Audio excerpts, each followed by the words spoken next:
जय श्री राधे कृष्ण। आप श्रवण करेंगे वैशाख मास महात्म का अध्याय 11।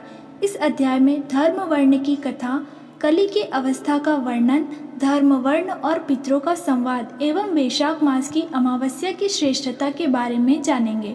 मिथिलापति ने पूछा, ब्राह्मण, इस वैशाख मास में कौन कौन सी तिथियां पुण्यदायिनी हैं? श्रुतदेव जी बोले, सूर्य के मेष राशि पर स्थित होने पर वैशाख मास में 30 तिथियां पुण्यदायिनी मानी गई है। एकादशी में किया हुआ पुण्य कोटि गुना होता है। उसमें स्नान, दान, तपस्या, होम, देव पूजा, पुण्य कर्म एवं कथा का श्रवण किया जाए तो वह तत्काल मुक्ति देने वाला है। जो रोग आदि से ग्रस्त एवं दरिद्रता से पीड़ित हो, वह मनुष्य इस पुण्यमयी कथा को सुनकर कृतकृत्य होता है। वैशाख मास मन से सेवन करने योग्य है, क्योंकि वह समय उत्तम गुणों से युक्त है। दरिद्र, धनाढ्य, पंगु, अंधा, नपुंसक, विधवा, साधारण स्त्री, पुरुष, बालक, युवा, वृद्ध तथा रोग से पीड़ित मनुष्य ही क्यों न हो, वैशाख मास का धर्म सबके लिए अत्यंत सुखदायक है। परम पुण्यमय वैशाख मास में जब सूर्य मेष राशि में स्थित हो, तब पाप नाशिनी अमावस्या कोटि गया के समान फल देने वाली होती है। राजन, जब पृथ्वी पर राजश्री सावर्णी का शासन था, उस समय 30वें कलयुग के अंत में सब धर्मों का लोप हो चुका था। उसी समय आनंद देश में धर्म वर्ण नाम से विख्यात एक ब्राह्मण थे। मुनिवर धर्म वर्ण ने उस कलयुग में ही किसी समय महात्मा मुनियों के सत्र याग में सम्मिलित होने के लिए पुष्कर क्षेत्र की यात्रा की। वहाँ कुछ व्रतधारी महर्षियों ने कलयुग की प्रशंसा करते हुए इस प्रकार कहा था, सतयुग में भगवान विष्णु को संतुष्ट करने वाला जो पुण्य 1 वर्ष में साध्य है, वही त्रेता में 1 मास में और द्वापर में 15 दिनों में साध्य होता है। परंतु कलयुग में भगवान विष्णु का स्मरण कर लेने से ही उससे 10 गुना पुण्य होता है। कली में बहुत थोड़ा पुण्य भी कोटि गुना होता है, और जो एक बार भी भगवान का नाम लेकर दया, दान और दुर्भिक्ष में अन्न देता है, वह निश्चय ही ऊर्ध्वलोक में गमन करता है। यह सुनकर देवर्षि नारद हंसते हुए उन्मत्त के समान नृत्य करने लगे। सभासदों ने पूछा, नारद जी, यह क्या बात है? तब बुद्धिमान नारद जी ने हंसते हुए उन सबको उत्तर दिया, आप लोगों का कथन सत्य है। इसमें संदेह नहीं है कि कलयुग में स्वल्प कर्म से ही मनुष्य पुण्य का साधन किया जाता है तथा क्लेशों का नाश करने वाले भगवान केशव स्मरण मात्र से ही प्रसन्न हो जाते हैं। तथापि मैं आप लोगों से यह कहता हूँ कि कलयुग में ये 2 बातें दुर्घट है, शिष्य नेत्री का निग्रह और जिह्वा को वश में रखना। ये दोनों कार्य जो सिद्ध कर ले, वही नारायण स्वरूप है। अतः कलयुग में आपको यहाँ नहीं ठहर। नारद जी की यह बात सुनकर उत्तम व्रत का पालन करने वाले महर्षि सहसा यज्ञ को समाप्त करके सुखपूर्वक चले गए। धर्मवर्ण ने भी यह बात सुनकर भूलोक को त्याग देने का विचार किया। उन्होंने ब्रह्मचर्य व्रत धारण करके दंड और कमंडल हाथ में लिया और जटा वक्कलधारी होकर वे कलयुग के अनाचारी पुरुषों को देखने के लिए घर छोड़कर चल दिए। उनके मन में बड़ा विस्मय हो रहा था। उन्होंने देखा प्रायः मनुष्य पापाचार में प्रवृत्त हो बड़े भयंकर एवं दुष्ट हो गए हैं। ब्राह्मण पाखंडी हो चले हैं, शूद्र संन्यास धारण करते हैं, पत्नी अपने पति से द्वेष रखती है, शिष्य गुरु से वैर रखता है, सेवक स्वामी के और पिता पुत्र के घात में लगा हुआ है। ब्राह्मण शूद्र व्रत और गोएं बकरियों के समान हो गई है। वेदों में गाथा की ही प्रधानता रह गई है। शुभ कर्म साधारण लौकिक कृत्यों के ही समान रह गए हैं। इनके प्रति किसी की भी महत्व बुद्धि नहीं है। भूत प्रेत और पिशाच आदि की उपासना चल पड़ी है। सब लोग मैथुन में आसक्त हैं और उसके लिए अपने प्राण भी खो बैठते हैं। सब लोग झूठी गवाही देते हैं। मन में सदा छल और कपट भरा रहता है। कलयुग में सदा लोगों के मन में कुछ और वाणी में कुछ और तथा क्रिया में कुछ और ही देखा जाता है। सबकी विद्या किसी न किसी स्वार्थ को लेकर ही होती है और केवल राजभवन में उसका आदर होता है। संगीत आदि कलात्मक विद्याएं भी राजाओं को प्रिय है। कली में वेदों के विद्वान ब्राह्मण दरिद्र होते हैं। लोगों में प्रायः भगवान की भक्ति नहीं होती। पुण्य क्षेत्र में पाखंड अधिक बढ़ जाता है। शूद्र लोग जटाधारी तपस्वी बनकर धर्म की व्याख्या करते हैं। सभी मनुष्य अल्पायु, दयाहीन और शठ होते हैं। कली में प्रायः सभी धर्म के व्याख्यात बन जाते हैं और दूसरों से कुछ लेने में ही उत्सव मानते हैं। अपनी पूजा कराना चाहते हैं और व्यर्थ ही दूसरों की निंदा करते हैं। अपने घर आने पर सभी अपने स्वामी के दोषों की चर्चा में तत्पर रहते हैं। कली में लोग साधुओं के नहीं जानते, पापियों को बहुत आदर देते हैं। दुराग्रही लोग अपने दुराग्रही होते हुए भी साधु पुरुषों के एक दोष का ढिंढोरा पीटते हैं और पापात्माओं के दोष समूहों को भी गुण बतलाते हैं। कली में गुणहीन मनुष्य दूसरों के गुण न देखकर उनके दोष ही ग्रहण करते हैं। जैसे पानी में रहने वाले जोग प्राणियों के रक्त पीती है, जल नहीं पीती, उसी प्रकार जोग के धर्म से संयुक्त हो मनुष्य दूसरे का रक्त चूसते हैं। औषधियाँ शक्तिहीन होती हैं, ऋतुओं में उलटफेर हो जाता है, सब राष्ट्रों में अकाल पड़ता है। कन्या योग्य समय में संतान उत्पत्ति नहीं करती। लोग नट और नर्तकों की विद्याओं से विशेष प्रेम करते हैं। जो वेद वेदांत की व्याख्या में तत्पर और अधिक गुणवान हैं, उन्हें अज्ञानी मनुष्य सेवक की दृष्टि से देखते हैं, वे सब के सब भ्रष्ट होते हैं। कली में प्रायः लोग श्राद्ध कर्म का त्याग करते हैं, वैदिक कर्मों को छोड़ बैठते हैं। प्रायः जीवा पर भगवान विष्णु के नाम कभी नहीं आते।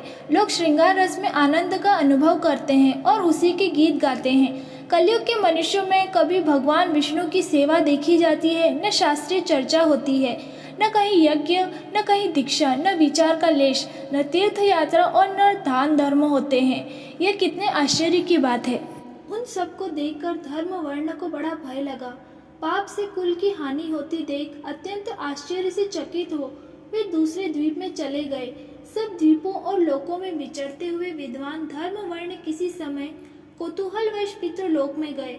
वहां उन्होंने कर्म से कष्ट पाते हुए पितरों को बड़ी भयंकर दशा में देखा। वे दौड़ते, रोते और गिरते पड़ते थे। उन्होंने अपने पितरों को भी नीचे अंधकूप में पड़े हुए देखा। उन्होंने देखकर आश्चर्यचकित हो दयालु धर्म वर्ण से पूछा, आप लोग कौन हैं? किस दुस्तर कर्म के प्रभाव से इस अंधकूप में पड़े हैं? पितरों ने कहा, हम श्री वत्स गोत्र वाले हैं। पृथ्वी पर हमारी कोई संतान नहीं रह गई है, अतः हम श्राद्ध और पिंड से वंचित हैं, इसलिए यहाँ हम नरक का कष्ट भोगते हैं। संतानहीन दुरात्माओं का अंधकूप में पतन होता है। हमारे वंश में एक ही महायशस्वी पुरुष है जो धर्म वर्ण के नाम से विख्यात है, किंतु वह विरक्त होकर अकेला घूमता फिरता है। उसने गृहस्थ धर्म को नहीं स्वीकार किया है। वह एक ही तंतु हमारे कुल में अविष्ट है। उसकी भी आयु क्षीण हो जाने पर हम लोग घोर अंधकूप में गिर पड़ेंगे, जहाँ से फिर निकलना कठिन होगा। इसलिए तुम पृथ्वी पर जाकर धर्म वर्ण को समझाओ। हम लोग दया के पात्र हैं। हमारे वचनों से उसे यह बताओ कि हमारा वंश रूपा दुर्वा को काल रूपी चूहा प्रतिदिन खा रहा है। क्रमशः सारे वंश का नाश हो गया है। एक तुम ही बचे हो। जब तुम भी मर जाओगे तब संतान परंपरा न होने के कारण तुम्हें भी अंधकूप में गिरना पड़ेगा। इसलिए गृहस्थ धर्म को स्वीकार करके संतान की वृद्धि करो।